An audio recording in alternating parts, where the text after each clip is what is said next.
Next question है, प्रकाश का परावर्तन किसे कहते हैं, इसके नियम और चित्र क्या हैं। तो इसको हम इस प्रकार से समझेंगे कि जब कोई प्रकाश की किरण किसी चमकदार सतह से टकराती है तो वह उसी दिशा में परावर्तित हो जाती है। यह घटना कहलाती है प्रकाश का परावर्तन। जब भी कोई प्रकाश की किरण किसी कांच या चमकदार वस्तु से टकराती है तो उसी दिशा में लौट जाती है, यह घटना कहलाती है प्रकाश का परावर्तन।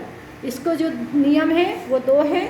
पहला नियम है कि आपतन कोण तथा परावर्तन कोण बराबर होते हैं, और दूसरा नियम है आपतित किरण, परावर्तित किरण तथा अभिलंब एक ही बिंदु आपतन बिंदु पर स्थित होते हैं।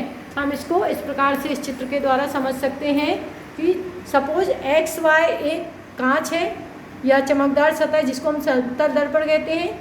जब कोई प्रकाश की किरण किसी चमकदार सतह से टकराती है तो आने वाली किरण ये हो गई, इसको आपतित किरण नाम दे देंगे, और जैसे ही ये समतल दर्पण कांच से टकराई तो वो इस दिशा में क्या हो गई, परावर्तित हो गई। तो इस दिशा में परावर्तित होने के कारण इसका नाम हम क्या दिए, परावर्तित किरण। इन दोनों किरणों के बीच में एक काल्पनिक रेखा खींची जाती है जिसको अभिलंब कहा जाता है। क्या कहा जाता है, अभिलंब। आपतित किरण और अभिलंब के बीच बनने वाला कोण आपतन कोण, और परावर्तित किरण और अभिलंब के बीच बनने वाला कोण परावर्तन कोण।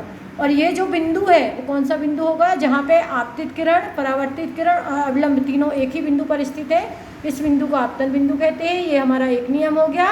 और एक नियम हो जाएगा कि ये जो कोण है आपतन कोण और दूसरा कोण कौन सा है, परावर्तन कोण, ये बराबर होते हैं। तो ये पूरा क्या हो जाए, यह घटना पूरी क्या हो जाएगी, प्रकाश का परावर्तन।